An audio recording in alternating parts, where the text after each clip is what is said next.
Мадина кездеме базары Бишкектин жашоочуларына жана шаардын меймандарына жакшы тааныш. Аба ырайы кандай экенине карабастан, бул жерге күн сайын Кыргызстандын бардык аймактарынан тикмечилер келип турушат. 25 жылдан бери иштеп келе жаткан бул базардагыдай эч бир жерде кездемелердин, фурнитуранын жана жабдуулардын кеңири тандоосу болбосо керек. Бирок быйыл мартта базардын айланасында түшүнүксүз иштер башталган. Алгач мэрия соодагерлерге базар шаардын сыртына көчүрүлөрүн айтып, бирок кийин бул процесс токтоп калган. Андан соң кала бийлиги көчөнү көрктөндүрүүгө тоскоолдук кылат деген жүйө менен базардын түштүк тарабындагы павильондор бузулаарын билдирген. Бирок кийин соодагерлер Мадинанын жанына жаңы текстиль базары курулуп жатканын, а павильондор курулуш аянтына кирүүгө тоскоолдук кылган үчүн бузулганын угушкан. Бул окуялардын баары Мадинанын негиздөөчүсү жана ээси Турсунтай Салимов камакка алынган учурга туура келген. Тергөөнүн версиясына ылайык, анын маркум Кремтөбөл Камчы Көлбаев менен байланышы болгон. Салимов 2024-жылы мартта эркиндикке чыгарылса, августта Мадина аткезчиликтин падышасы Хабибулла Абдыкадырдын уулуна таандык Тарим Трейд компаниясынын менчигине өткөн. OCCRP, Клоп жана Темиров Лайф аныктап чыккандай, азыр бул киши президенттин уулу Рустам Жапаровдун досторунун бизнес өнөктөшү болуп калган. Анда жаңы текстиль базары кимдики болот? Ишкер Эрлан Бекмырза иликтөөчү журналист Болот Демировго аны президенттин агасы, президенттин мурдагы кеңешчиси жана ИИМ башчысынын досу куруп жатканын айтып берген. Алар Мадинанын жогору жагына жаңы базар куруп жатышат. Сауыр Жапаров, Арзыбек Бурканов жана Улан Ниязбековдун жакын досу. Долбоорун көрсөтүшкөн, менде видеосу бар. Сизге жөнөтүп коем. Алар Мадинаны жаап, андагы бардык соодагерлерди жаңы базарга көчүрөбүз деп айтышкан.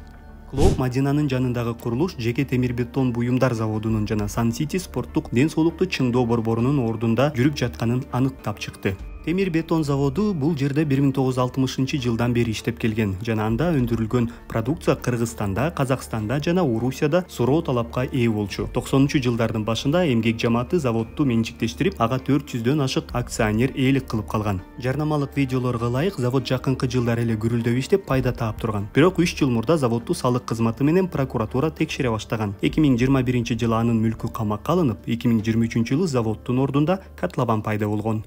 Клоп аныктап чыккандай, болжол менен ошол эле маалда президенттин мурдагы кеңешчиси Арзыбек Буркановдун балдары Азат менен Мээрим жана президенттин агасы Сабыр Жапаровдун жубайы Бурул Кыштообаева заводдун жетекчиси Александр Полянскийдин өнөктөштөр болуп калышкан.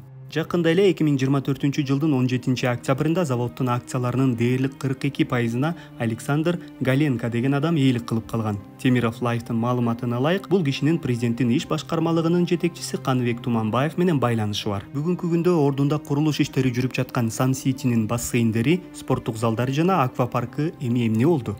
Бул комплекстин ээси ишкер Александр Сандын тагдыры Мадинанын ээси Турсунтай Салимовдун тагдырына окшош болду. 2023-жылы Сан УКМК тарабынан кармалган. Ошол эле Камчы Көлбаев менен байланышы болгон деген айып менен. Анда атайын кызмат ишкер келтирилген зыяндын ордун толтуруу катары мамлекетке 500 миллион сом жана Ысык көлдөгү Рух Ордо туристтик комплексин өткөрүп бергенин билдирген. Бирок УКМК Александр Сан 2024-жылдын 8-январында Сан-Ситиден да кол жууп калганы жөнүндө эч маалымат берген эмес. Спорттук ден соолукту чыңдоо борборун Баткен курулуш компаниясына каттатышкан. Ал ошол эле президенттин мурдагы кеңешчиси Арзыбек Буркановго таандык. А 2024-жылдын августунда Баткен курулуштун негиздөөчүлөрүнүн катарына Сабыр Жапаровдун жубайы Бурул Кыштообаева да кошулуп калган. Аквапарк, бассейндер жана спорттук залдар бузулуп, быйыл жазында анын ордунда курулуш иштери башталган. Ал кездеме, фурнитура жана тигүү жабдуулары дүңүнөн сатылып, президенттин туугандарын байыта турган жаңы Мадинанын уландысы болушу ыктымал. Бирок алар ээлеп алган нерселер муну менен эле бүтүп калган жок. Бул фирма базардан тышкары дагы бир майлуу жерди, тагыраагы Кыргыз Камбулдук Нооту комбинатынын жерин жана цехтерин ээлеп алган.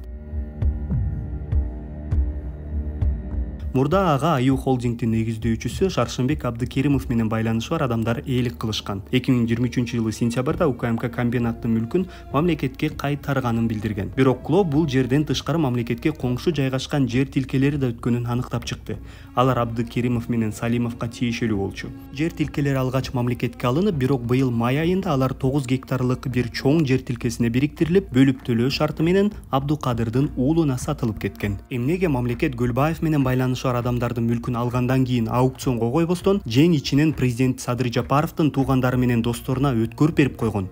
Бул риторикалык суроо. Бул жөнүндө сүрөттөмөдөгү шилтеме аркылуу биздин иликтөөдөн кененирээк окуңуз.